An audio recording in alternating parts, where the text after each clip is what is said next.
নমস্কার, আপনারা দেখছেন স্টার নিউজ ডিজিটাল, কলকাতার একমাত্র নিরপেক্ষ সংবাদ মাধ্যম। আজকে সল্ট লেকে এমটি হেড লাউঞ্জে দার্শু প্ল্যাটফর্মে উপলব্ধ সাইকো সিরিজের ট্রেলার লঞ্চ হয়ে গেল। Star news digital report. Star news ডিজিটালের সঙ্গে আজকে রয়েছে বাপ্পাদা। আজকে সাইকোর রিলিজ হচ্ছে।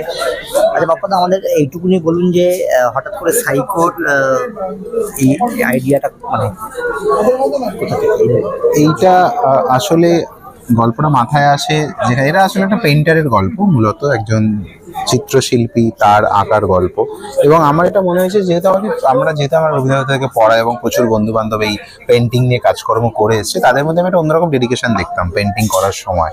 তো সেইটাই আমার একটা সাইকোলজিক্যাল সমস্যার জায়গাটা পৌঁছায় গল্পটা। আসলে কি হয় যে মানুষ পেন্টিং করার সময় না অনেকটা অভিভূত হয়ে যায় সেই পেন্টিংটার প্রতি, সেই শিল্পচর্চার প্রতি। সেই জায়গা থেকে আমাকে অ্যাট্রাক্ট করেছিল যে একটা মানুষ যদি তার নিজের কিছু সৃষ্টি তৈরি করে, তাহলে বোধহয় তার ডেডিকেশনটা এমন একটা জায়গায় চলে যেতে পারে, সেটা বোধহয় পরবর্তী সময় গিয়ে সেটা থ্রিল তৈরি করতে পারে, সেটা একটা মার্ডার মিস্ট্রি তৈরি করতে পারে, এবং সেইটা আলটিমেটলি কোথাও একটা এন্টারটেইনিং একটা জায়গাও তৈরি হয় আলটিমেটলি সিনেমার জন্য।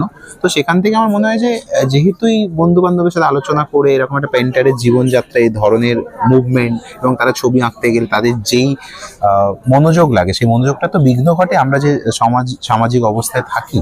তো সেটাই এই গল্পের মূল আকর্ষণ, যে একজন পেন্টার সে তার ছবি আঁকে আসলে মৃত মানুষের। তো এটাই গল্পটার ওয়ান লাইনার। তো সেই জায়গা থেকে বোধহয় তাদের পোর্ট্রেটটা অনেক বেশি সুন্দর হয়ে ওঠে, যে পোর্ট্রেটটা সে বানাতে চায়, সে যে ইমোশনগুলো দিতে চায় ক্যারেক্টারের। তো সেখান থেকে এরকম একটা সাইকোলজিক্যাল গল্প মাথায় আইডিয়া আসা, তারপর আস্তে আস্তে গল্পটা ডেভেলপ করা হয়, দেন আমরা বানিয়ে ফেলি। আচ্ছা, কোথায় শুটিং করেছে এবং মানে শুটিং এর সময় কি কি সাইকোলজিক্যাল মানে আরো তো যারা আছে তাদের সাথে কিভাবে এটা মানে বন্ধনটা কিভাবে তৈরি হয়? তাদের সাথে আমি আগেও অনেক কাজ করেছি, তো সেই জায়গা থেকে তাদের সাথে আমার একটা অন্য কমফোর্ট জোন ছিলই অলরেডি। সব অ্যাক্টারদের সাথেই, তারা সবাই সিনিয়র, কনিদি, বাসকদি, প্রদীপদা, কিঞ্জলদা, সবাই খুবই সিনিয়র, তারা অনেকদিন ধরে কাজ করেছে। তো তাদেরকে আমি পোর্ট্রে করেছিলাম এরকম একটা গল্প নিয়ে, ভাবছি তোমরা কিভাবে করতে চাও। তারা খুবই অ্যাপ্রিসিয়েট করেছিল গল্পটা, কাজ করেছে আমরা সবাই মিলেমিশে। কলকাতাতেই পুরোটা শুটিং হয়েছে। কলকাতার ভিতরে? হ্যাঁ, উত্তর কলকাতাতে, পুরোটা উত্তর কলকাতায় শুটিং হয়েছে। এটি বনেদি বাড়িতে, পুরোটার শুটিং সেখানেই হয়েছে। আর এইভাবে আমরা নিজেদের মধ্যে ডিসকাস করেছি, গল্পটা নিয়ে বসেছি। কনিদি খুব হেল্প করেছে, কারণ কনিদির এই সাইকোলজিক্যাল ব্যাপারগুলোর মধ্যে ইন্টারেস্ট আছে প্রথম থেকেই। তো কনিদি ব্যাপারটা আমাকে অনেক বেশি গাইড করেছিল, যে এটাই এরকম অনেক কিছু হতে পারে। তো এইভাবে আমরা বেসিক্যালি প্ল্যান করি এবং আমরা কলকাতাতেই শুটটা করেছি। আচ্ছা, আজকের দিনে যে পরিস্থিতিতে মানুষ এখন রয়েছে, সেই বর্তমান পরিস্থিতিতে এই সাইকো পরিস্থিতির সাথে কিভাবে খাপ খাচ্ছে, এটা নিয়ে কিভাবে? আসলে এইটা একটু অন্যভাবে যদি ভাবি, যারা আসলে শিল্প চর্চাটা করতে চাইছে অন্তর থেকে, সেটার বোধহয় এখন একটা পরিস্থিতি তৈরি হয়েছে যেখানে তারা করে উঠতে পারছে না। তাহলে একজন শিল্পী তার নিজের স্বাধীন চেতা চিন্তা ভাবনা দিয়ে কিভাবে নিজেকে পোর্ট্রে করবে। যদি আমরা সেইভাবে দেখতে পারি, তাহলে বোধহয় ছবিটা অন্যরকম হবে। আর যদি আমরা মনে করি যে শুধু বিনোদন হিসাবে দেখবো, তাহলে মানুষ বিনোদন হিসেবেও পেতে পারে। কিন্তু আমরা তো যেহেতু শিল্প চর্চার সাথে যুক্ত, তো সেই জন্যই আমাদের ভাবনা থেকে এটা আসে যে মানুষ শিল্প যখন সৃষ্টি করতে হয় তখন নিজের স্বাধীনতা চাই। সেই স্বাধীনতা বোধহয় এখন হস্তক্ষেপ হয়ে যাচ্ছে, তাই সে তার মতন করে শিল্প বানিয়ে ফেলতে চাইছে। এই যে শিল্প সত্তায় যে স্বাধীনতা এখন অনেকেই বুঝতে পারে যে হচ্ছে, তো সেটা নিয়ে দর্শকদের তুমি কি বলতে চাই? আমি বলতে চাইছি যে আপনারা খুব বুদ্ধিমান, আপনারা সবটাই বুঝতে পারেন কি হচ্ছে না হচ্ছে। বাকিটা আপনাদের সিদ্ধান্ত, আপনারা কিভাবে দেখবেন সেটাকে।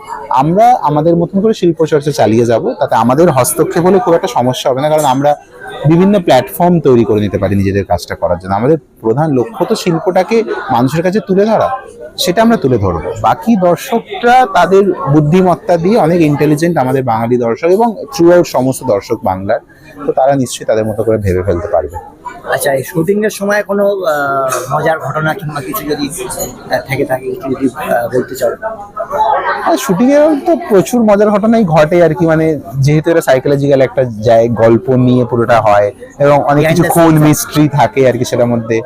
প্রচুর ডার্ক রুমে শুট হয়, সেখানে নানা রকম মজা হয়েছে, নানা রকম ভাবে। ঘটনা যদি বলো, কিছু যদি শেয়ার করতে চাও? সেটা না, আসলে গল্পের সিকোয়েন্স বেরিয়ে আসবে কিছু শেয়ার করতে গেলে।